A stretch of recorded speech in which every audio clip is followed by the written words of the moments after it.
आला हजरत রাদিয়াল্লাহু তাআলা সুন্নিদের আলামত হয়ে গেছে। আলা হজরত তো অনেক বড় কথা। আলা হজরতের যে গুম্বাদ সেটাও সুন্নিয়াতের চিহ্ন হয়ে গেছে। যদি কোনো বইয়ের মধ্যে গুম্বাদে রাজা আঁকানো থাকে, যদি কোনো মাদ্রাসার গেটে গুম্বাদে রাজা থাকে, যদি কোনো মসজিদের সাইডে গুম্বাদে রাজা থাকে, যদি কোনো বাড়ির ওপরে গুম্বাদে রাজা থাকে, যদি কোনো ক্যালেন্ডারে গুম্বাদে রাজা থাকে, যে কোনো জায়গাতে যদি গুম্বাদে রাজা দেখা যায়, দুনিয়ার যে কোনো একজন সাধারণ মুসলমান বুঝে নিবে যে এই লোকটি হলো সুন্নি। বলেন সুবহানাল্লাহ। এজন্য আলা হযরত তো অনেক বড় কথা। আল্লাহ পাক ইমাম আহমদ রাজাকে এতটা গ্রহণ করে নিয়েছে যে ইমাম আহমদ রাজার ব্যক্তিত্ব তো ব্যক্তিত্ব, তার গুম্বাদকে সুন্নিয়তের পরিচয় দান করেছেন। বলেন সুবহানাল্লাহ। এজন্য আজ আপনি নিজেকে যাই মনে করেন না কেন, বাতিল পন্থীরা কিন্তু আপনাকে বেরেলভি মনে করে। বাতিল পন্থী যারা, তারা কিন্তু আপনাকে বেরেলভি মনে করে, আলা হযরতের অনুসারী মনে করেই চলে। যদিও নিজের বগজ ও হাসাদের জন্য আলা হযরতের নাম না নেয়, আলা হযরতকে ইগনোর করে, আলা হযরতের সম্মান শ্রদ্ধা না করে, সাইড করতে চায়, কিন্তু বাতিল পন্থীরা তাকেও বেরেলভি মনে করেই চিনে। ये हकीकत है। এজন্য বর্তমান সময়ে প্রয়োজন আছে আলা হযরত রাদিয়াল্লাহু তাআলা আনহুর যে শিক্ষা সেটাকে ছড়িয়ে দেওয়ার, আলা হযরত রাদিয়াল্লাহু তাআলা আনহুর যে বাণী সেটাকে ছড়িয়ে দেওয়ার। আপনারা এই আলা হযরতের উর্স উপলক্ষে যে জালসার আয়োজন করেছেন, অবশ্যই এটা ইমাম আহমদ রাজার সঙ্গে ইশক, ভালোবাসা এবং আউলিয়ায়ে কেরামের সঙ্গে ভালোবাসা, যার কারণে আজ এই জালসার আয়োজন। আলহামদুলিল্লাহ। আমি আপনাদের বলি, আজ আমরা মখদুম পাককে ভালোবাসি, হুজুর গরিব নওয়াজকে ভালোবাসি, হুজুর গৌসে পাককে ভালোবাসি, হুজুর সিরাজউদ্দিন আখিয়ে পাককে ভালোবাসি, হুজুর আলাউল পান্ডবীকে ভালোবাসি। দুনিয়াতে যত আল্লাহর নেক বান্দা আছেন, যত আল্লাহর মকবুল বান্দা আছেন, যত কামিল ওলি আছেন, সকলকে আমরা নিজের অন্তর থেকে ভালোবাসি, নিজের অন্তর থেকে প্রেম করি, তাদের মহব্বত করি। কিন্তু যদি জিজ্ঞেস করা হয়, মখদুম পাককে আমরা কেউ দেখিনি, গরিব নওয়াজকে কেউ আমরা দেখিনি, গৌসে পাককে আমরা কেউ দেখিনি, আলাউল পান্ডবীকে আমরা কেউ দেখিনি, সিরাজউদ্দিন আনিয়ে পাককে আমরা দেখিনি, আলা হযরতকে আমরা কেউ দেখিনি। তা সত্ত্বেও একজন মানুষ নিজের জীবন থেকেও অনেক সময় আউলিয়ায়ে কেরামকে ভালোবাসে, আউলিয়ায়ে কেরামের কথার উপরে আমল করে। জিজ্ঞেস করা হয় যে এই আল্লাহর ওলির ভালোবাসা, আল্লাহর ওলির মহব্বত একজন ব্যক্তির মধ্যে কিভাবে প্রবেশ করলো, কিভাবে তার অন্তরে ঢুকে গেল? যদি আজ কেউ এই প্রশ্ন আপনাকে করে, তো আপনি এই আয়াত পেশ করবেন। মহান আল্লাহ পাক পবিত্র কোরআনের মধ্যে ইরশাদ করেন, ইন্নাল্লাযীনা আমানু ওয়া আমিলুস সালিহাত, যে সব ব্যক্তিরা ঈমান আনয়ন করেছে, যারা ঈমান এনেছে এবং সৎকর্ম করেছে, অচিরেই আল্লাহ পাক তাদের ভালোবাসা মানুষের অন্তরে ঢুকিয়ে দেবেন। বলেন সুবহানাল্লাহ। আল্লাহ পাক বললেন যে যারা মুসলমান তার সঙ্গে সৎ কাজ করেছে, ইবাদত বন্দেগীর মাধ্যমে আল্লাহ পাকের সন্তুষ্টি অর্জন করেছে, রাসূলের সুন্নতের উপরে আমল করেছে, আল্লাহর নৈকট্য অর্জন করেছে, যারা ওলি ওয়ালায়াত আল্লাহ যাদেরকে দান করেছেন এদেরকে সাধারণ বান্দা মনে করিও না, এদের ভালোবাসা স্বয়ং আল্লাহ মানুষের অন্তরে ঢুকিয়ে দিয়েছেন। বলেন সুবহান। এই আয়াতের ব্যাখ্যায় তাফসীর স্বরূপ একটি হাদিস আপনাদের শোনাই। হাদিসটি বর্ণিত হয়েছে বুখারী শরীফ প্রথম খণ্ড পেজ নম্বর 456 মধ্যে।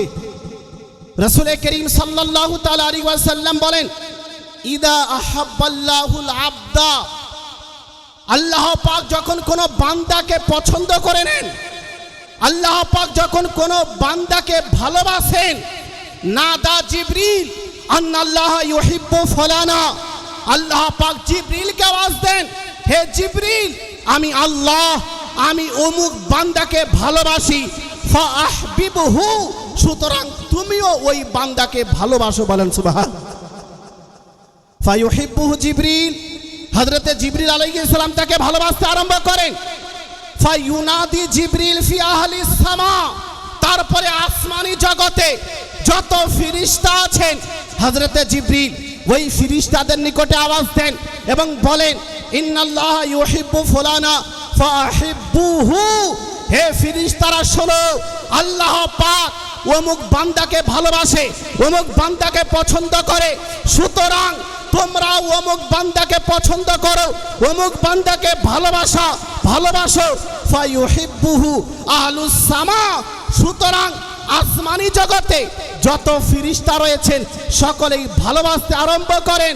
শুধু ফেরেশতারাই নয়, তারপরে রাসূল করিম বলেন, সুম্মা ইউদাউ লাহুল কাবুল ফিল আরদ, তারপরে এই জমিনে যত মানুষ বসবাস করে যে কোনো ধর্মের হোক না কেন সকলের অন্তরে আল্লাহ পাক ওই নেক বান্দার ভালোবাসাকে ঢুকিয়ে দেন। বলেন সুবহানাল্লাহ। এই জন্যই আজ গরিব নামাজের দরবারে যেমন মুসলমানদের দেখতে পাওয়া যায়, অমুসলিমদের দেখতে পাওয়া যায়, মাখদুম পাকের দরবারে মুসলমানদের যেরূপভাবে দেখতে পাওয়া যায়, অমুসলিমদের দেখতে পাওয়া যায়, আলা হযরতের দরবারে মুসলমানদের দেখতে পাওয়া যায়, অমুসলিমদের দেখতে পাওয়া যায়।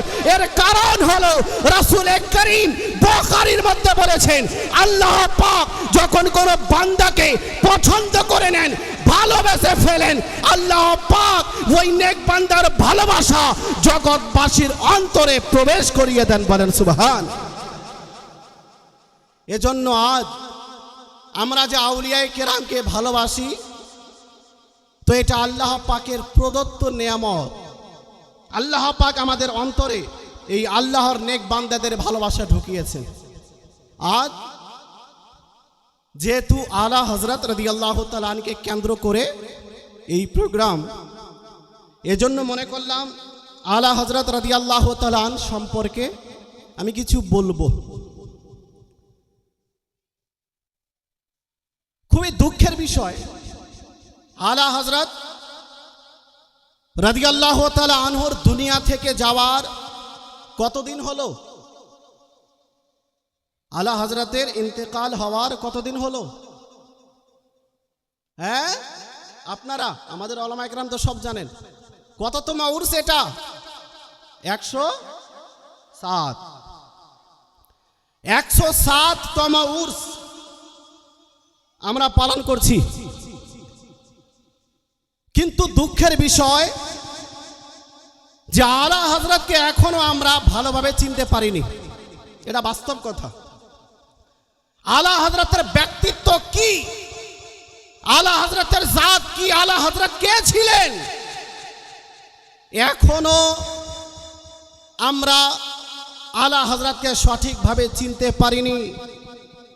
এজন্য আজ অনেকেই মনে করে আলা হযরত কি ছিলেন, উনি একজন মৌলভী সাহেব ছিলেন।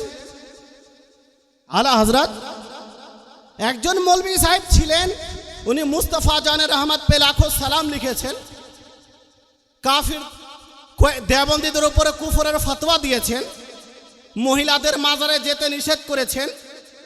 এই কয়েকটি কথা মানুষ আলা হযরত সম্পর্কে সাধারণত জানে, কিন্তু আলা হযরতের ব্যক্তিত্ব যে কত মহান, আলা হযরত যে কত জ্ঞানী, আলা হযরত যে কত বড় গবেষক, আলা হযরত যে কত বড় মুনাজির, আলা হযরত যে কত বড় লেখক, আলা হযরত যে কত বড় সুফি, আলা হযরত যে কত বড় আল্লাহর ওলি, এ সম্পর্কে মানুষ পুরোপুরিভাবে অবগত নয়। যার কারণে আজকাল মানুষ বলছে যে আলা হযরত এমন কে যার জন্য প্রোগ্রাম করার প্রয়োজন, আলা হযরত কে যার চর্চা করার প্রয়োজন, আলা হযরত একজন মৌলভী সাহেব ছিলেন। আরে শোনো, ইমাম আহমদ রাজাকে আজ ইনশাআল্লাহুল আজিজ, সময় তো খুব বেশি না, মোটামুটি 1 ঘন্টা, আলা হযরত এর ব্যক্তিত্বকে নিয়ে যদি আলোচনা করা যায়, প্রত্যেকটি পার্টে কয়েক ঘন্টা সময় লাগবে। আলা হযরতের ব্যক্তিত্ব নিয়ে আলোচনা করার জন্য আলাদা আলাদা পার্ট আছে। আলা হযরতের ইলম, এটা একটি আলাদা পার্ট। আলা হযরত কত বড় আবিদ ছিলেন, আলা হযরত কত বড় খোদা ভীরু ছিলেন, আলা হযরত নিজের পিতা মাতার সম্মান শ্রদ্ধা কিভাবে করতেন, নিজের পীর ও মুর্শিদের সম্মান শ্রদ্ধা কিভাবে করতেন, হাজার হাজার অংশ আলা হযরতকে নিয়ে আলোচনা করার আছে। আমি তার মধ্যে কয়েকটি বিষয় ইনশাআল্লাহুল আজিজ আলোচনা করব। সর্বপ্রথম কোরআন থেকে যে আয়াতে কারিমা তেলাওয়াত করেছি, আল্লাহ পাক বলেন, যাকে হিকমত প্রদান করা হয়েছে তাকে প্রচুর কল্যাণ প্রদান করা হয়েছে। হিকমত, মনোযোগ দিবেন, আল্লাহ পাক বললেন যাকে হিকমত প্রদান করা হয়েছে তাকে প্রচুর কল্যাণ দেওয়া হয়েছে। হিকমত মানে কি?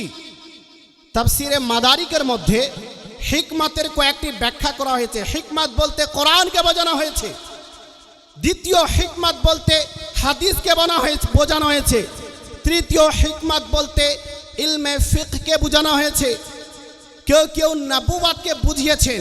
তো এটা তো আমাদের নবী পর্যন্ত শেষ নবুওয়াত, তারপরে আর নেই। কিন্তু কোরআনের মধ্যে দক্ষতা, হাদিসের মধ্যে দক্ষতা, ফিকহ শাস্ত্রের মধ্যে দক্ষতা, এটা কিয়ামত পর্যন্ত জারি থাকবে। আমি বলতে চাই যে এই হিকমত ব্যাপারে আল্লাহ পাক কোরআনের মধ্যে বললেন, যাকে হিকমত প্রদান করা হয়েছে তথা কোরআনের গভীর জ্ঞান দান করা হয়েছে, হাদিসের গভীর জ্ঞান দান করা হয়েছে, ফিকহ শাস্ত্রের গভীর জ্ঞান দান করা হয়েছে, এই রকম ব্যক্তিকে আল্লাহ পাক প্রচুর কল্যাণ দান করেছেন। বলেন সুবহানাল্লাহ। এবার আমি দেখব যে আলা হযরত ইলমুল কোরআনে কত বড় পারদর্শী ছিলেন, কত মাহির ছিলেন, কোরআন সম্পর্কে উনার কতটা জ্ঞান ছিল। কয়েকটি বিষয়, ইলমুল কোরআন, ইলমুল হাদিস, ইলমুল ফিকহ এবং সায়েন্সে আলা হযরত রাদিয়াল্লাহু তাআলা আনহুর কত দক্ষতা ছিল।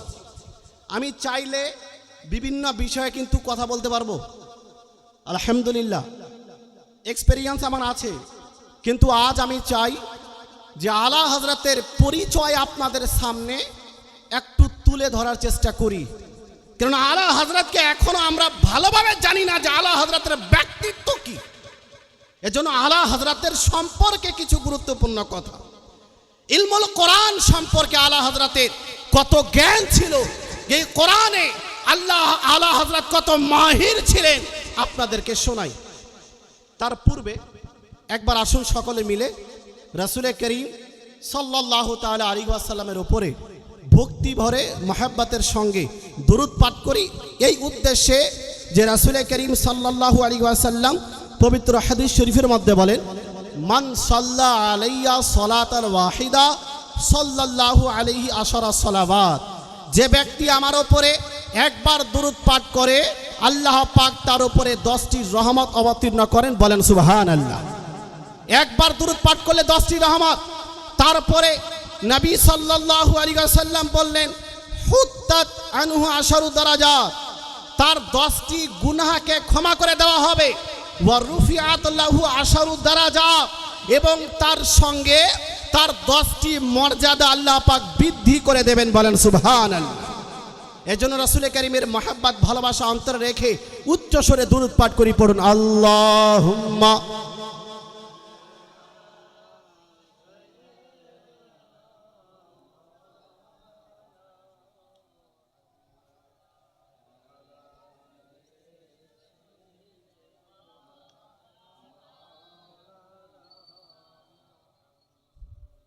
সাল্লাল্লাহু তাআলা আলাইহি ওয়াসাল্লাম। কোরআন সম্পর্কে আলা হযরত রাদিয়াল্লাহু তাআলা আনহু কত গভীর জ্ঞান রাখতেন। এ প্রসঙ্গে আপনাদের বলি, আলা হযরত যে কিতাবাদি লিখেছেন, আপনি যদি ওই কিতাবাদি অধ্যয়ন করেন, পাঠ করেন, তাহলে বুঝতে পারবেন যে একটি বিষয় নিয়ে আলা হযরত যখন আলোচনা করতে লেগেছেন, তো সাধারণ কোনো মুফতির কাছে গেলে, সাধারণ কোনো আলিমে দ্বীনের কাছে গেলে যদি কোনো বিষয় সম্পর্কে আপনি জানতে চান, তো হয়তো একটি আয়াত দিয়ে দলিল দিবে, দুইটি আয়াত দিয়ে দলিল দিবে, তিনটি আয়াত দিয়ে দলিল দিবে।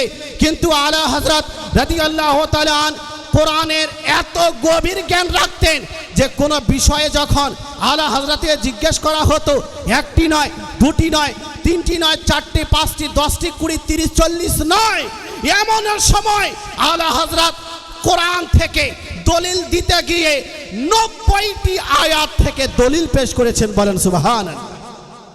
আল আমনু ওয়াল উলা নামক কিতাবের মধ্যে যখন ওয়াহাবিরা এই আপত্তি করলো যে রাসূলে করিমকে দাফিউল বালা বলা চলবে না, নবী বালা মুসিবত দূর করতে পারেন না, বালা মুসিবত দূর করার শক্তি কেবলমাত্র মহান আল্লাহ পাকের, এজন্য দুরুদে তাজ পাঠ করা যাবে না। এই কথা ওয়াহাবিরা যখন বলল, কেননা দুরুদে তাজের মধ্যে দাফিউল বালা বলা হয়েছে, অর্থাৎ রাসূলে করিম বালা মুসিবত দূরকারী, এই জন্য আল্লাহ পাক কেবলমাত্র বালা মুসিবত দূর করতে পারেন, আল্লাহ ব্যতীত সৃষ্টি জগতে কেউ বালা মুসিবত দূর করতে পারেন না। এই আপত্তি যখন আলা হযরতের দরবারে রাখা হলো, আলা হযরত শুধুমাত্র কোরআন থেকে প্রায় 90টি আয়াত পেশ করে বললেন যে আল্লাহর প্রদত্ত ক্ষমতায় রাসূলে করিম বালা মুসিবত করে দূর করতে সক্ষম আছেন। বলেন সুবহান। 90টি আয়াত। এ থেকে বুঝে নিতে হবে যে কোরআন সম্পর্কে কত জ্ঞান আলা হযরতের ছিল। যখন কানজুল ঈমানের অনুবাদ করার কথা আসলো, হুজুর সদরুশ শরিয়া রাহমাতুল্লাহি তাআলা আলাইহি যখন হুজুর আলা হযরতের দরবারে উপস্থিত হলেন এবং বললেন, হুজুর উর্দু ভাষায় একটি অনুবাদের খুব প্রয়োজন, এজন্য আপনি কোরআনুল কারীমের একটি বিশুদ্ধ উর্দু ভাষায় অনুবাদ করে দিন। আলা হযরত রাদিয়াল্লাহু আনহু বললেন যে অনুবাদের জন্য আমার কাছে এক্সট্রা সময় নেই, আমি বিভিন্ন কাজে ব্যস্ত, এজন্য এক্সট্রা ভাবে সময় নেই। তবে হ্যাঁ, যদি তুমি চাও যে এর অনুবাদ হয়ে যাক, তাহলে রাত্রিবেলা যখন আমি ঘুমাতে যাব ওই সময় আমার কাছে চলে আসবে, দুপুরবেলা খাবার পরে যখন আমি একটু রেস্ট নিব ওই সময় আমার কাছে চলে আসবে, ইনশাআল্লাহুল আজিজ আমি অনুবাদ করিয়ে দেব। কোরআন সম্পর্কে আলা হযরতের কত গভীর জ্ঞান ছিল, এ থেকে অনুমান করতে পারেন যে হুজুর সদরুশ শরিয়া কোরআন শরীফ নিয়ে উপস্থিত হতেন, একদিক থেকে আয়াত তেলাওয়াত করতেন, আলা হযরত সঙ্গে সঙ্গে কোরআনুল কারীমের ওই আয়াত সমূহের অনুবাদ করে দিতেন। বলেন সুবহানাল্লাহ। আমরা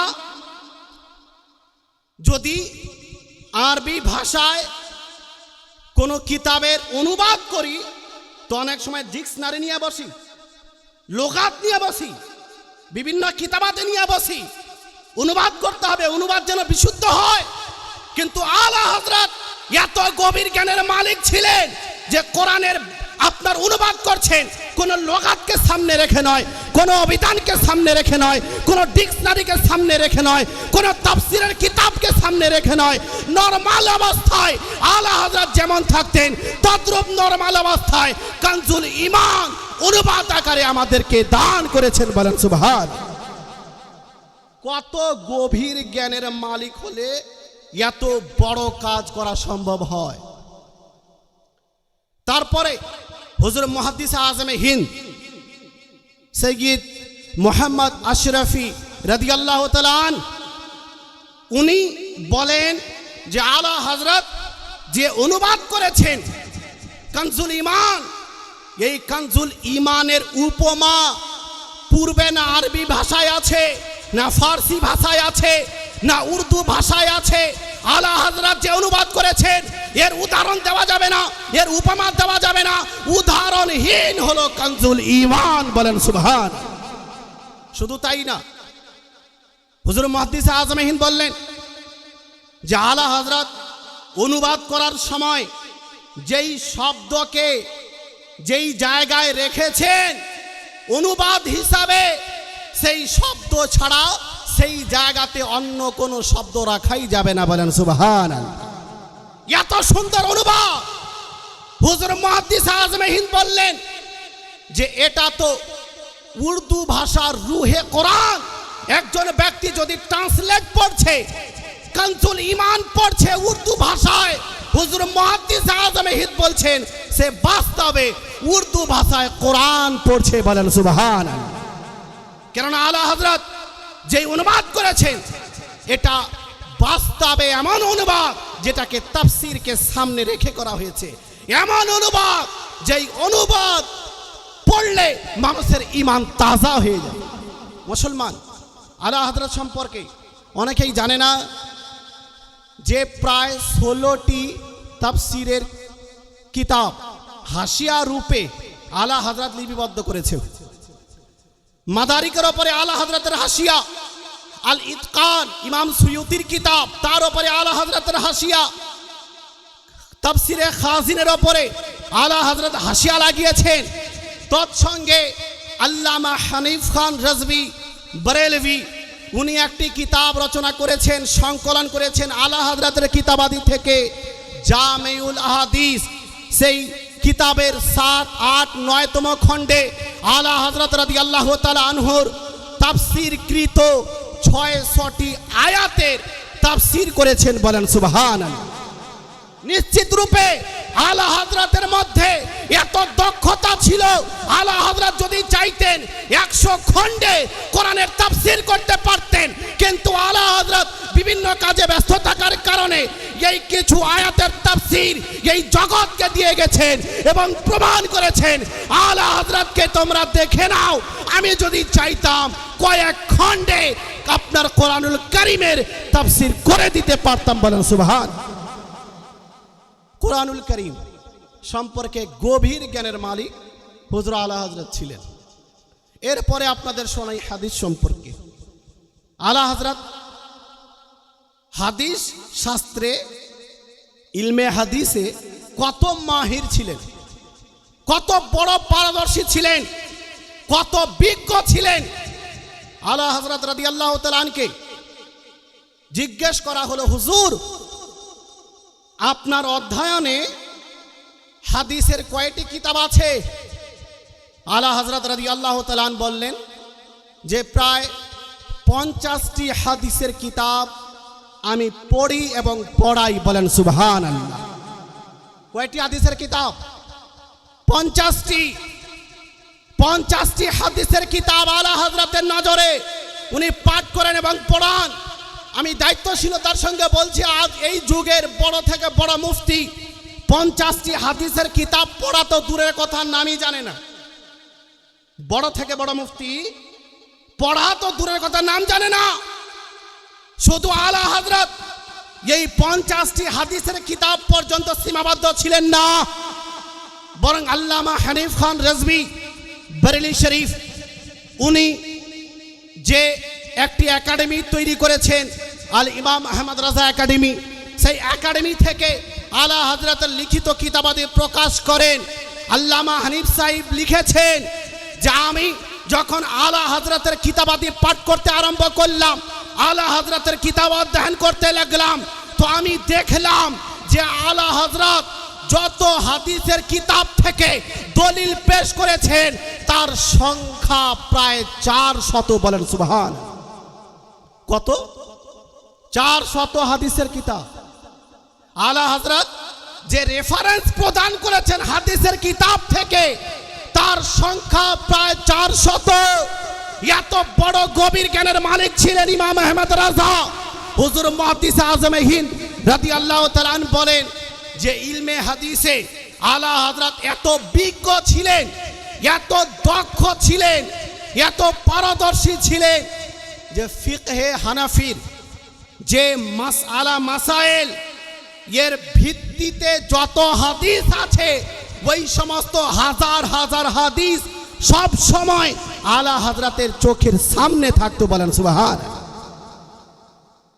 শুধু হাদিস নয়, যারা তাদিল সম্পর্কে, উসুলে তাখরিজ সম্পর্কে পুরোপুরি জ্ঞান আলা হযরত রাখতেন। লক্ষ লক্ষ হাদিসের মধ্যে আলা হযরতের দৃষ্টিশক্তি ছিল। মুসলমান বলতে চাই যে আলা হযরত রাদিয়াল্লাহু তাআলা আন সম্পর্কে অনেকেই জানে না যে হাদিসের কত বড় পণ্ডিত ছিলেন। উনি সিহাহে সিত্তার ওপরে হাসিয়া লিখেছেন, আবু দাউদ ব্যতীত।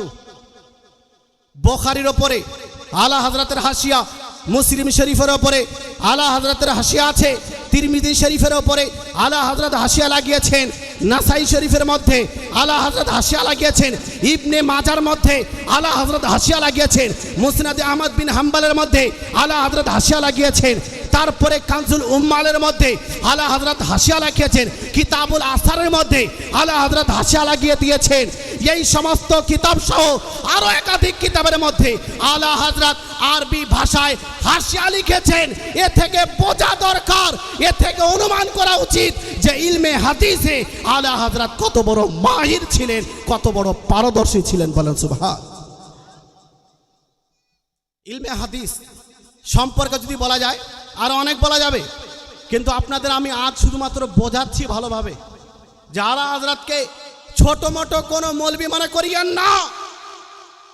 আলা হযরতের দক্ষতা সম্পর্কে হুজুর সদরুল্লাহ ফাজিল রাহমাতুল্লাহ তাআলা আলাইহি বলেন যে ইমাম আহমদ রাজা যুগের শ্রেষ্ঠ ফকিহ ছিলেন। এমন একজন ফকিহ যার নিকটে বিশ্ব থেকে প্রশ্ন আসতো এবং আলা হযরত ওই সমস্ত প্রশ্নের জবাব দিতেন। বলেন সুবহান। কেউ মনে করে যে আলা হযরতের প্রচার আলা হযরতের যুগে ছিল না, আলা হযরত নিজের যুগে পরিচিত হননি, আলা হযরত নিজের যুগে প্রসিদ্ধ ছিলেন না। কিন্তু আমি বলতে চাই যে হুজুর আলা হযরত ফাতাওয়া রাজাবিয়ার মধ্যে নিজে লিখেছেন যে অধমের কাছে ভারতবর্ষ, তখন পাকিস্তানও ছিল, বাংলাদেশে ছিল। আলা হযরত বলেন যে অধমের নিকটে পাকিস্তান সহ বাংলাদেশ সহ যে অখণ্ড ভারত, এই অখণ্ড ভারত থেকে ইস্তিফতা আসে, প্রশ্ন আসে। তৎসঙ্গে ভারতের যে নিকটবর্তী দেশ চীন, সেই চীন থেকে আমার কাছে প্রশ্ন আসে। এমনকি আমেরিকা, আফ্রিকা থেকে প্রশ্ন আসে। শুধু তাই না, রাসূলে করিমের পছন্দনীয় শহর মক্কাতুল মুকাররমা, মদিনাতুল মুনাওয়ারা থেকে আমার কাছে প্রশ্ন আসে। আর এত বেশি প্রশ্ন আমার নিকটে আসে যে এক এক সময়ে 500 প্রশ্ন জমা হয়ে যায়। বলেন সুবহান। কত প্রশ্ন? 500। এটা আলা হযরত যদি নিজের যুগে প্রসিদ্ধ না থাকতেন, আলা হযরতকে দুনিয়া যদি না জানতো, প্রশ্ন কিভাবে আসছে আলা হযরতের দরবারে? অনেকেই মনে করে যে প্রসিদ্ধ ছিলেন না, পরে কিছু বক্তা আলা হযরতের প্রচার করেছে। না, ইমাম আহমদ রাজার ব্যাপারে মক্কা শরীফের মধ্যে হযরত সৈয়দ উলুবি মালিকি রহমাতুল্লাহি আলাইহি বলেন, নারিফু বিতাসনিফাতিহি ওয়া তালিফাতিহি। হে জগৎবাসী শোনো, আমরা ইমাম আহমদ রাজাকে তার কিতাবাতির জন্য জানি। তিনি যে কিতাব লিখেছেন ওই কিতাব পড়ে আমরা ইমাম আহমদ রাজাকে জানি। হুব্বুহু আলামাতুস সুন্নাহ ওয়া বুগদুহু আলামাতুল বিদআহ। হে জগৎবাসী শুনে নাও, আলা হযরত রাদিয়াল্লাহু তাআলা আনকে যে ব্যক্তি ভালোবাসে তা হলো সুন্নির পরিচয়, আর যে ব্যক্তি বুগদ ও হাসাদ করে, আলা হযরতের সঙ্গে শত্রুতা অবলম্বন করে, এই রকম লোক হলো বিদআতির পরিচয়। মনে রাখবেন, আলা হযরত নিজের যুগেই প্রচার হয়ে গিয়েছিলেন, নিজের যুগেই আলা হযরত রাদিয়াল্লাহু তাআলা আনকে লোক জানতো। এজন্য দেশ বিদেশ থেকে আলা হযরতের দরবারে প্রশ্ন আসতো। মনে রাখবেন, ফিকহ শাস্ত্রে আলা হযরত এত বড় পাণ্ডিত্য অর্জন করেছিলেন যা দেখলে মানুষ হয়রান হয়ে যায়, যে এত গভীর জ্ঞানের মালিক। একজন ব্যক্তি কিভাবে হতে পারে? উনাকে নিজের যুগের আবু হানিফা বলা হয়েছে, যে উনি নিজের যুগের ইমামে আজম ছিলেন, নিজের যুগের।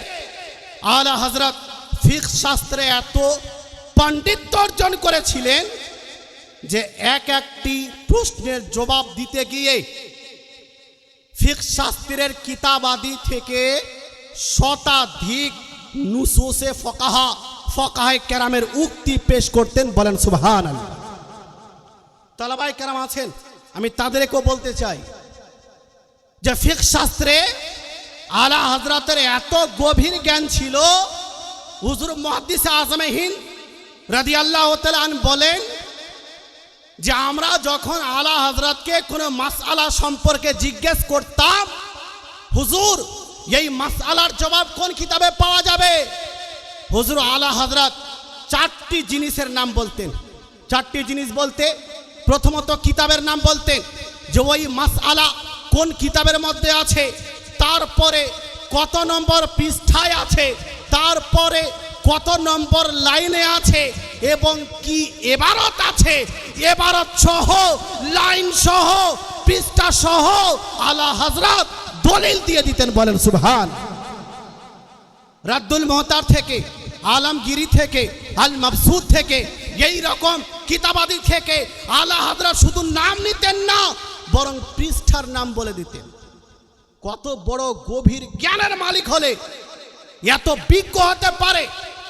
হুজুর মুহাদ্দিস আজমে হিন্দ বলেন যে আমি জেনে শুনে অনেক সময় ট্রাই করতাম, জেনে শুনে আমি চেক করতাম আলা হযরতকে, যে উনার এত বোধ শক্তি, এত মুখস্থ বিদ্যা, যে কোনো সময় তো মিস্টেক হবে, কোনো জায়গাতে পৃষ্ঠায় মিস্টেক হবে, এবারতে মিস্টেক হবে, কোথাও তো হবে। আমি জেনে শুনে প্রয়োজন না পড়ার পরেও আলা হযরতের দরবারে গিয়ে জিজ্ঞেস করতাম, হুজুর এই মাসআলা কোথায় পাবো? সঙ্গে সঙ্গে আলা হযরতের কিতাবের নাম বলতেন, পৃষ্ঠা নম্বর বলতেন, লাইন নম্বর বলতেন, আরবি ইবারত পড়ে বলে দিতেন। বাস্তবে আপনার কি বলে ঠিক মিলে যেত পরক্ষণে। হুজুর মুহাদ্দিস আজমে হিন্দ বলেন যে আমি এটা চেক করতাম, কিন্তু খোদার কসম কোনদিন আলা হযরতের হাওয়ালা কোন দিক থেকে ভুল হয়নি। বলেন সুবহান। এত বড় পারদর্শী ছিলেন ফিকহ শাস্ত্রের মধ্যে। আলা হযরত রাদিয়াল্লাহু তাআলা যখন মক্কা শরীফে গেলেন,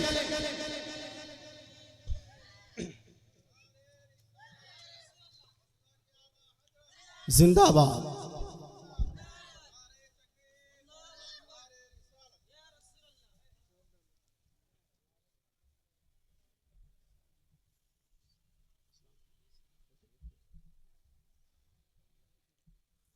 বসে যান। প্রধান বক্তা উপস্থিত হয়ে গেছেন। আমি কিছুক্ষণের মধ্যে ইনশাআল্লাহ বক্তব্য সমাপ্তি করব। তো আলা হযরত ফিকহ শাস্ত্রে এত গভীর জ্ঞানের মালিক, যখন আলা হযরত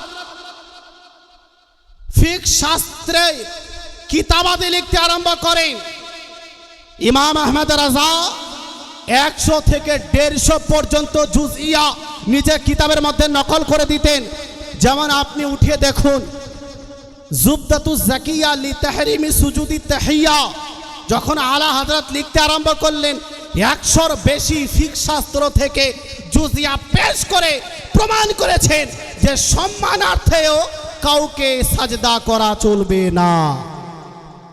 এই রকম গভীর জ্ঞানের মালিক আলা হযরতের যে লিখিত কিতাব, এর সংখ্যা 1400, প্রায় 1500। আমাদের উলামায়ে কেরাম বলেন 1000 থেকে বেশি। আল্লামা আব্দুস সাত্তার হামদানি উনি 1400 কিতাবের কথা বলেছেন। জামিউল হাদিসের মধ্যে উনার অভিমত আছে, ওই অভিমতে লিখতে গিয়ে বলেছেন আলা হযরত রাদিয়াল্লাহু তাআলা 1400 কিতাবের রাইটার। বলেন সুবহানাল্লাহ। আজ পর্যন্ত ভারতবর্ষের মাটিতে জন্মগ্রহণ করেনি কেউ যে 1400 কিতাব লিখেছেন। আলা হযরতকে আজ যারা মৌলবি মনে করে, শোনো, আলা হযরত নিজের যুগের সর্বশ্রেষ্ঠ ফকিহ ছিলেন, মুজাদ্দিদে আজম ছিলেন, সর্বশ্রেষ্ঠ মুফাসসির ছিলেন, সর্বশ্রেষ্ঠ গবেষক ছিলেন, সর্বশ্রেষ্ঠ মুনাজির ছিলেন, আল্লাহ আউলিয়া কামিল ছিলেন। এই জন্য আলা হযরত সম্পর্কে কথা বলার জন্য আগে ভাবতে হবে আলা হযরত সম্পর্কে শুধু আমাদের ভারতবর্ষের উলামায়ে কেরাম নয়, বরং মক্কা মদিনার উলামায়ে কেরাম নিজের মাথা পর্যন্ত ইলমের কারণে নত করেছেন আলা হযরতের দরবারে। আলা হযরত এত বড় আলিমে দ্বীন ছিলেন, যখন মক্কা শরীফে আলা হযরত রাদিয়াল্লাহু তাআলা আনহু গেলেন, ওয়াহাবিদের পক্ষ থেকে কয়েকটি প্রশ্ন দেওয়া হলো যে এই আলা হযরত হলো সেই লোক যে এই আকীদা রাখে আল্লাহ পাক নিজের নবীকে ইলমে গায়ব দান করেছেন, নবী ইলমে গায়ব সম্পর্কে অবগত। এই জন্য আলা হযরতকে প্রশ্ন করা হোক, দেখা যাক উনার কাছে দলিল আছে কিনা। যখন আলা হযরতের দরবারে এই প্রশ্ন রাখা হলো যে রাসূল করিম সাল্লাল্লাহু আলাইহি ওয়াসাল্লাম ইলমে গায়ব সম্পর্কে অবগত কিনা, তখন আলা হযরত অসুস্থ অবস্থা ছিলেন প্রায়, তা সত্ত্বেও আলা হযরত যখন নিজের জ্ঞানকে প্রকাশ করার ইচ্ছা করলেন, তো 8 ঘন্টার মধ্যে আদ-দাওলাতুল মাকিয়া বিল মাদাতিল গায়বিয়া প্রায় 300 পেজের আরবি ভাষা কিতাব বিনা কোনো কিতাবে, কোনো লাইব্রেরিতে না গিয়ে নিজের মুখস্থ বিদ্যাকে সামনে রেখে এত বড় একটি কিতাব রচনা করে প্রমাণ করে দিলেন যে আমি আলা হযরত যেই আকীদা রাখি আল্লাহ পাক নিজের হাবিবকে ইলমে গায়ব দান করেছেন, এটা কোরআন থেকে প্রমাণিত, সহিহ হাদিস থেকেও প্রমাণিত। বলেন সুবহান। আলা হযরত এই রকম ভাবে বহু অসংখ্য কিতাব লিখে রেখেছেন। সময় হয়ে গেল, লাস্ট কথা আপনাদের বলে শেষ করি।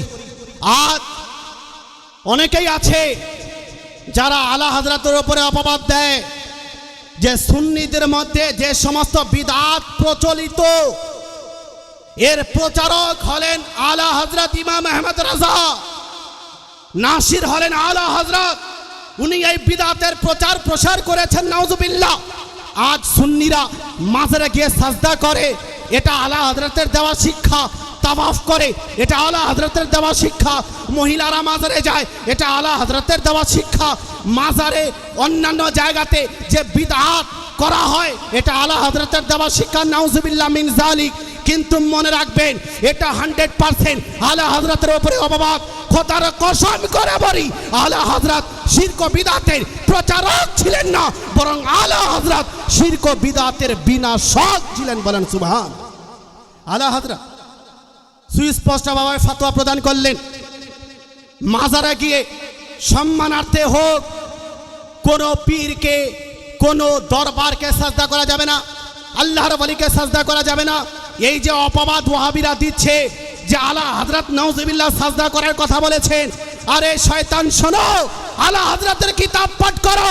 আলা হযরত লিখে দিয়েছেন আয-যুবদাতু যাকিয়া লিতাহরিমি সুজুদি তাহিয়া, 40টি হাদিস নকল করে শতাধিক জুজইয়া ফিকহ শাস্ত্রের কিতাব থেকে উক্তি নকল করে প্রমাণ করেছেন, যদি কেউ আল্লাহ মনে করে ইবাদতের উদ্দেশ্যে কোন পীরকে কোন মাজারে গিয়ে সাজদা করে, সে মুশরিক হয়ে যাবে, কাফির হয়ে যাবে।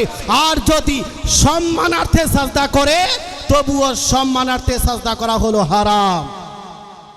তো এরা কোন মুখ দিয়ে আলা হযরতের উপরে অপবাদ দেয়? আলা হযরত বলেন তাওয়াফ এটা কেবলমাত্র কাবা শরীফের সঙ্গে নির্দিষ্ট, কাবা বাদ দিয়ে কোনো জায়গার তাওয়াফ করা যাবে না। তাওয়াফ করা সম্পূর্ণভাবে এই মাজারের হোক, খানকাহের হোক, অন্য কোনো জায়গার হোক, কাবা বাদ দিয়ে সম্পূর্ণভাবে তাওয়াফ করা হারাম। আজ যে কিছু লোক এই তাওয়াফ করে, এটা আলা হযরতের দেওয়া শিক্ষা নয়, আলা হযরত সরাসরিভাবে এটাকে নিষেধ করেছে। তৎসঙ্গে মহিলারা মাজারে যায়, এরা বলে আলা হযরতের দেওয়া শিক্ষা, নাউজুবিল্লাহ। না না, ইমাম আহমদ রাজা একটি কিতাব পর্যন্ত রচনা করে দিয়েছেন, মহিলাদের ক্ষেত্রে মাজারে যাওয়ার নিষেধ, চলবে না। মনে রাখবেন, যেই সমস্ত কুকর্ম আজ প্রচলিত, আলা হযরত এই সমস্ত বিদআতকে, এই সমস্ত কুসংস্কারকে নিজের কিতাব ফাতাওয়া রাজবিয়ার মধ্যে নিষেধ করেছেন। যদি কেউ করে, সেটা তার পার্সোনাল ভুল, আলা হযরতের ওপরে এই রকম আরোপ করা চলবে না। এজন্য মুসলমান, আলা হযরত সম্পর্কে বহু বলার আছে। উনি শুধু আলিম ছিলেন না, বিশাল বড় বৈজ্ঞানিক ছিলেন। কি মনে করেন? সময় হয়ে গেছে, আমি বাড়াচ্ছি না। লাস্ট কথা, আলা হযরত বিশাল বড় সায়েন্টিস্ট ছিলেন, বিশাল বড় বৈজ্ঞানিক ছিলেন। অনেকেই হয়তো জানে না। শুধু বৈজ্ঞানিক উনি ছিলেন না, বরং এর ওপরে আলা হযরতের কিতাবও আছে। ফজে মুবিন দার রাদ্দ হারকাতে জমিন, আলা হযরত কিতাব পর্যন্ত রচনা করেছেন।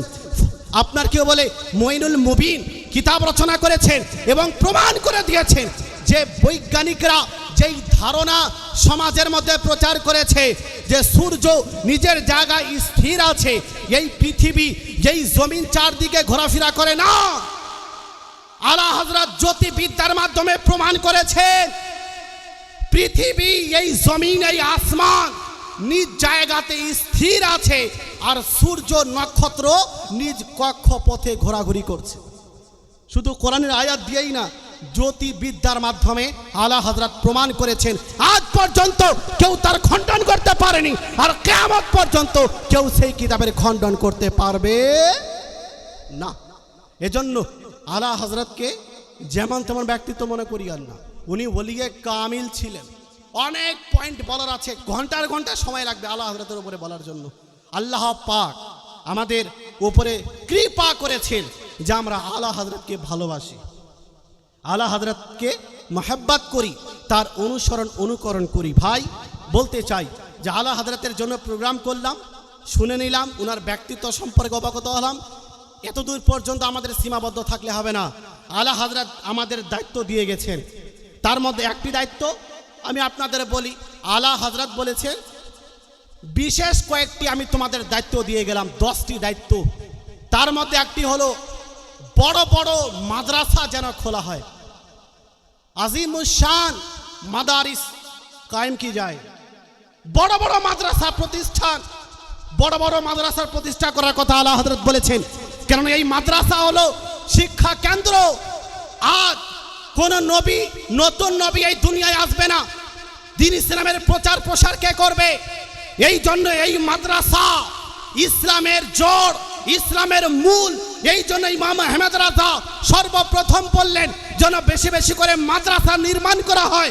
ওই মাদ্রাসা থেকেই হাফিজ বের হবে, ওই মাদ্রাসা থেকেই কারি বের হবে, ওই মাদ্রাসা থেকেই আলিম বের হবে, ওই মাদ্রাসা থেকে ফাজিল বের হবে, ওই মাদ্রাসা থেকে মুফতি বের হবে, গবেষক মুনাজির বের হবে। যদি আলিম না হয়, হাফিজ না হয়, কারি না হয়, লেখক গবেষক মুনাজির যদি না হয়, ইসলামের প্রচার কে করবে? ইসলামের প্রসার কে করবে? এই জন্য আলা হযরতের এই কথার ওপরে আলহামদুলিল্লাহ আপনারা আমল করেছেন। এত বড় একটি প্রতিষ্ঠান কায়েম করেছেন, যেই প্রতিষ্ঠান থেকে হাজার হাজার ছাত্র গোটা পশ্চিমবঙ্গে শুধু নয়, বরং ভারতের আনাচে কানাচে পৌঁছে দ্বীন ও সুন্নিয়াতের প্রচার প্রসার করছে, শরিয়তের খিদমত করছে, দ্বীন ইসলামের খিদমত করছে। আমি বলতে চাই আলা হযরতের এই উক্তিকে সামনে রেখে যতদূর সম্ভব এই মাদ্রাসাকে আরো উন্নতির দিকে নিয়ে যান। বলেন ইনশাআল্লাহ, বলেন ইনশাআল্লাহ। শুধুমাত্র জলসা করব বাস হয়ে গেল না। আলা হযরত যে কাজ করার কথা বলেছেন, আমাদের সেই কাজ করার চেষ্টা করতে হবে, আর ইবাদতের দিকে আমাদের এগিয়ে আসতে হবে। নামাজ সম্পর্কে আলা হযরত বলেন, এক ওয়াক্ত যদি কেউ জেনে শুনে নামাজ ছেড়ে দেয়, ফাতাওয়া রাজবির মধ্যে 9তম খণ্ডের মধ্যে হাজার হাজার বছর তাকে জাহান্নামে থাকতে হবে। যে এটা না যে আমি রেজভি হয়ে গেলাম, আশরাফি হয়ে গেলাম, কালেমি ফাসিহি অমুক সিলসিলার মুরিদ হয়ে গেলাম, আমার দায়িত্ব শেষ, নামাজ পড়ব না। নামাজ কম্পালসারি, এটা পড়তেই হবে। আউলিয়ায়ে কেরামকে ভালোবাসার মানে হলো, মুরিদ হওয়ার মানে হলো আউলিয়ায়ে কেরামের পথে চলা, আউলিয়ায়ে কেরামের অনুকরণ করা। আল্লাহ পাক আমাদের সবাইকে আলা হযরতের গোলাম হিসেবে কবুল করেন এবং সমস্ত আউলিয়া কেরামের গোলাম হিসেবে কবুল করেন। আমাদের সকলকে আলা হযরতের মিশনের ওপরে প্রতিষ্ঠিত থাকার তৌফিক দান করেন। আলা হযরতের মিশনকে এগিয়ে নিয়ে যাওয়ার তৌফিক দান করেন। বলেন আল্লাহুম্মা আমিন। এখান থেকে শেষ করলাম। ওয়ামা আলাইনা ইল্লাল বালাগ। আসসালামু আলাইকুম ওয়া রাহমাতুল্লাহি ওয়া বারাকাতুহু।